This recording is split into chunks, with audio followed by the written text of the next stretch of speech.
An important rule, enacted late in the Obama administration, is just starting to knock down barriers in some of America's most segregated places.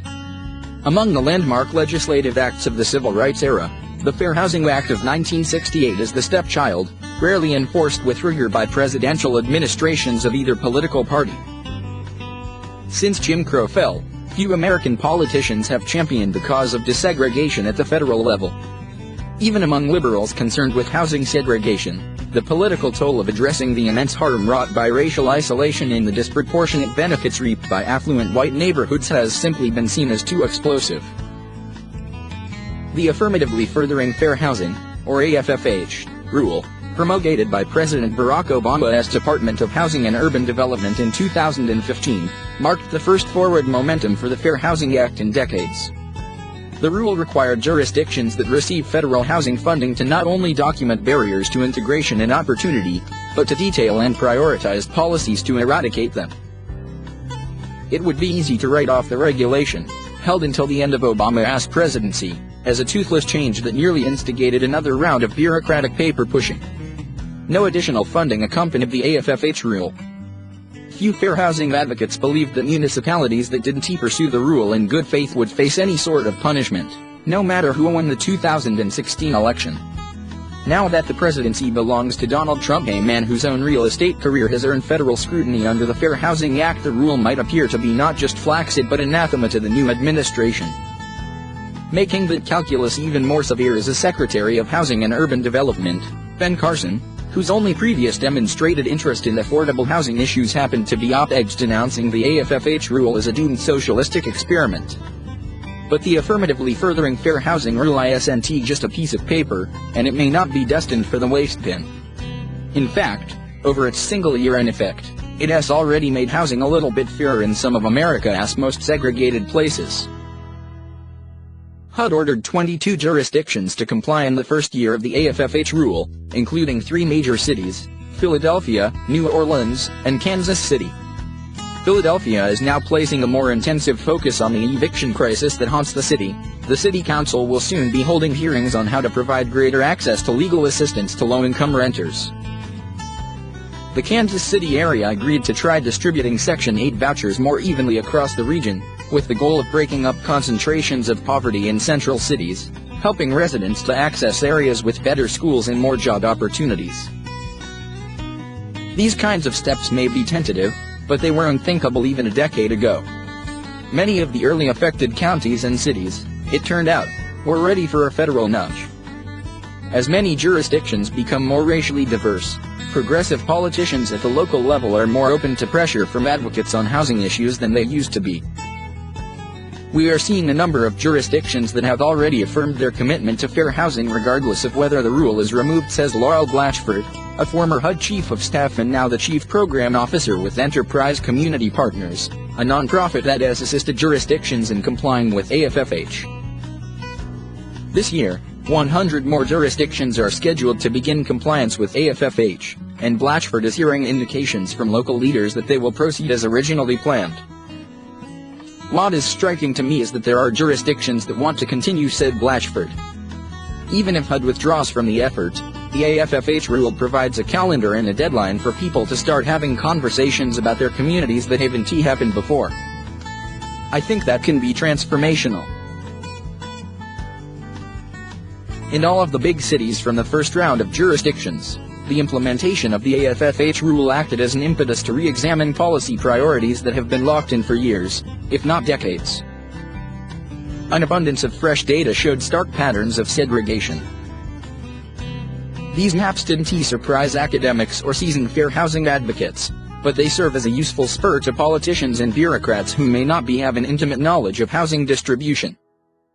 My impression is that the mayors in those places were very positive about the process and how it turned out, said Philip Tigler, a civil rights lawyer and president of the Poverty and Race Research Action Council, a civil rights-focused research organization. Tigler is a veteran of the fair housing struggle. He has seen 6 different administrations, including Trump's, attempt to address, to varying degrees, this seemingly intractable problem of segregation. He has been impressed by the AFFH rule's implementation thus far. The purpose of this rule was to take the difficult issues of segregation and disparate impact among communities and work them out in a democratic and community-based way, as opposed to through the courts. The AFFH process is meant to unfold over months. The Dover Stopper reports that Result Philadelphia's ran to more than 800 pages are compiled by the municipal governments from local sources, HUD data, like a mapping tool created for the rule, and local knowledge.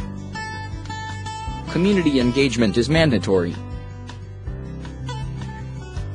None of this is to say adoption of the rule has been seamless. In Philadelphia, the engagement process earned criticism from a new fair housing coalition formed to pressure the city and housing authority to pursue the AFFH rule more vigorously, in particular for lacking focus on the city's expanding Hispanic and Asian immigrant communities.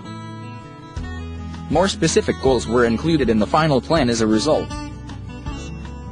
In New Orleans, the aftermath of Hurricane Katrina has inspired a robust advocacy sector around housing issues. Fair housing and community groups were heavily consulted from the beginning, according to Kashana Hill, executive director of the Greater New Orleans Fair Housing Center.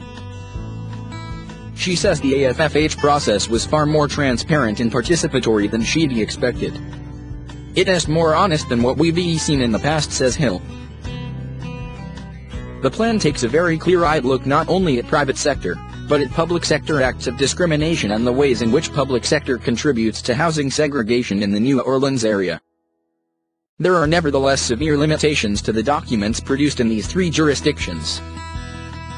In Philadelphia and New Orleans, the reports only focus on the cities themselves. Most advocates argue that segregation cannot be effectively addressed without including wealthier and often whiter suburban and ex-urban areas to build more affordable housing or allow easier access to Section 8 voucher holders. After decades of middle-class flight, most cities simply don't have enough wealthy or middle-class neighborhoods to make really meaningful steps toward desegregation on their own. They have to include suburbs in the picture. While these baby steps are improvements on the status quo, it is easy to see why many housing experts remain skeptical of the rule. The whole history of enforcement of fair housing law shows that more conservative and more liberal politicians use different rhetoric but act pretty much the same. Brown University's John Logan, a well-regarded expert on segregation, told me. Only through court action, with HUD and/or localities as defendants, have real steps been taken.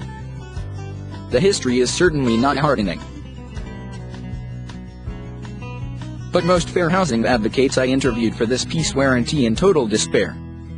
Local officials in the three big cities first touched by the AFFH have repeatedly committed to following through, no matter what happens with HUD. If local governments in the first wave of jurisdiction don't make good on their AFFH commitments, activist groups have a clear document against which to measure their success. Trump and Carson may decide to scrap the rule, or they may decide to go easy on its enforcement. There are bills in both houses of Congress that would undermine the bill, although they haven't gone anywhere before. Or they may just quietly leave it alone. Some advocates even say Carson's messaging on the issue has softened since his nomination. During his confirmation hearing, he edged on his earlier condemnation of AFFH and claimed the Fair Housing Act was one of the best pieces of legislation. For his part, Tegeler said he isn't convinced the Trump administration will attack the rule. Even if it simply leaves it on the books, he believes community coalitions can ensure that local jurisdictions take it seriously even without serious enforcement or oversight from HUD. Meanwhile, the National Fair Housing Alliance reports that far larger jurisdictions, like California, New York, and Connecticut, have expressed interest in an AFFH framework at the state level if the regulation is rolled back at the federal level. The result would be a checkerboard of compliance. But for fair housing advocates in the age of Trump, that would still be better than nothing at all.